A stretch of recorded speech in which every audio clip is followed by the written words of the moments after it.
ଯାତ୍ରା ପୁସ୍ତକ 37 ପର୍ବ। ଅନନ୍ତର ବତ୍ସଲେଲ ସିଟମ କାଷ୍ଟରେ 2.5 ହସ୍ତ ଦୀର୍ଘ ଓ 1.5 ହସ୍ତ ପ୍ରସ୍ତ ଓ 1.5 ହସ୍ତ ଉଚ୍ଚ ଏକ ସିନ୍ଦୁକ ନିର୍ମାଣ କଲେ ଓ ତହିଁର ଭିତର ଓ ବାହାର ନିର୍ମଳ ସୁବର୍ଣ୍ଣରେ ମଡ଼ାଇ ତହିଁର ଚତୁର୍ଦିଗରେ ସୁବର୍ଣ୍ଣର କାନ୍ଥି କଲେ। ପୁଣି ତହିଁର 4 କୋଣ ନିମନ୍ତେ 4 ସ୍ୱର୍ଣ୍ଣକଡ଼ା ଢାଳିଲେ। ତହିଁର ଏକ ପାର୍ଶ୍ୱରେ 2 କଡ଼ା ଓ ଅନ୍ୟ ପାର୍ଶ୍ୱରେ 2 କଡ଼ା ଦେଲେ। ଆଉ ସେ ସିଟିମ କାଷ୍ଟରେ ସାଙ୍ଗି କରି ସୁବର୍ଣ୍ଣ ମଡ଼ାଇଲେ ଓ ସିନ୍ଦୁକ ବହିବା ନିମନ୍ତେ ସିନ୍ଦୁକର ପାର୍ଶ୍ୱସ୍ଥ କଡ଼ାରେ ସେହି ସାଙ୍ଗି ପ୍ରବେଶ କରାଇଲେ। ଏଉତାରେ ସେ ନିର୍ମଳ ସୁବର୍ଣ୍ଣରେ 2.5 ହସ୍ତ ଦୀର୍ଘ ଓ 1.5 ହସ୍ତ ପ୍ରସ୍ତ ଏକ ପାପାଛେଦନ ନିର୍ମାଣ କଲେ। ପୁଣି ପିଟା ସୁବର୍ଣ୍ଣରେ 2 କିରୁବ ନିର୍ମାଣ କରି ପାପାଛେଦନର 2 ମୁଣ୍ଡରେ ରଖିଲେ। ତହିଁରେ ଏକ ମୁଣ୍ଡରେ 1 କିରୁବ ଓ ଅନ୍ୟ ମୁଣ୍ଡରେ ଅନ୍ୟ 1 କିରୁବ ସ୍ଥାପନ କଲେ।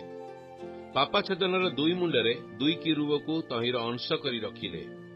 ପୁଣି କିରୁବମାନଙ୍କର ପକ୍ଷ ଊର୍ଦ୍ଧ୍ୱ ବିସ୍ତାରିତ ହୋଇ ପାପାଛେଦନକୁ ଆବରଣ କଲା ଓ ସେମାନଙ୍କ ମୁଖ ପରସ୍ପର ସମ୍ମୁଖୀନ ହେଲା।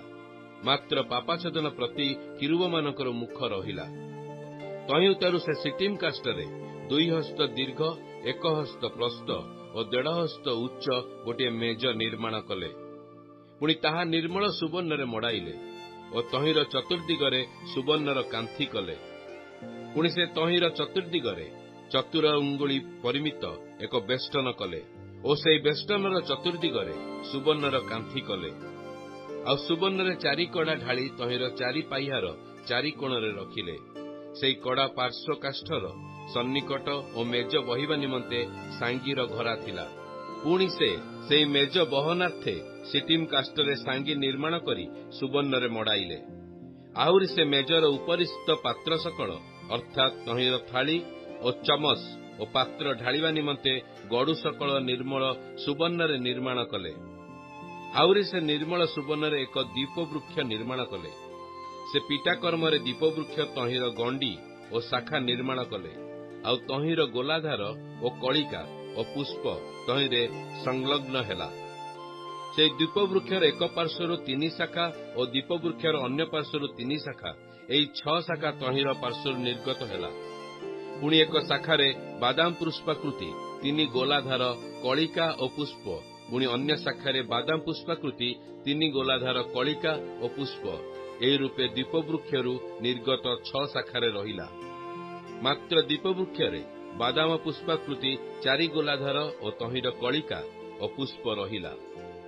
ଆଉ ତହିଁରୁ ଯେଉଁ 6 ଶାଖା ନିର୍ଗତ ହେଲା, ତଦନୁସାରେ ଏକ ଶାଖା ଦ୍ୱୟର ତଳେ 1 କଳିକା, ଅନ୍ୟ ଶାଖା ଦ୍ୱୟର ତଳେ 1 କଳିକା, ଅନ୍ୟତର ଶାଖା ଦ୍ୱୟର ତଳେ 1 କଳିକା ରହିଲା।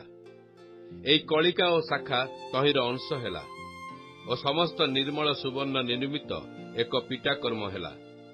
ଆଉ ସେ ତହିଁ ପାଇଁ ସପ୍ତ ପ୍ରଦୀପ ଓ ଚିମୁଟା ଅଙ୍ଗାରଧାନୀ ନିର୍ମଳ ସୁବର୍ଣ୍ଣରେ ନିର୍ମାଣ କଲେ।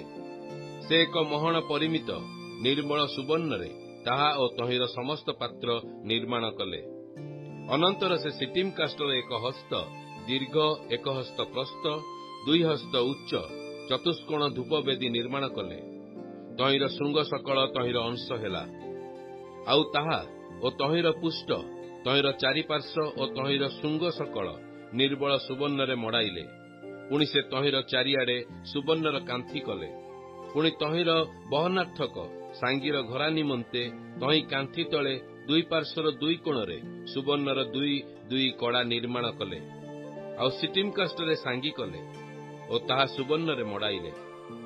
ଏ ଉତ୍ତାରେ ସେ ଅଭିଷେକାର୍ଥକ ପବିତ୍ର ତୈଳ ଓ ଧୂପ ନିମନ୍ତେ ଗନ୍ଧ ବଣିକର କ୍ରିୟା ଅନୁଯାୟୀ ସୁଗନ୍ଧି ଦ୍ରବ୍ୟ ପ୍ରସ୍ତୁତ କଲେ।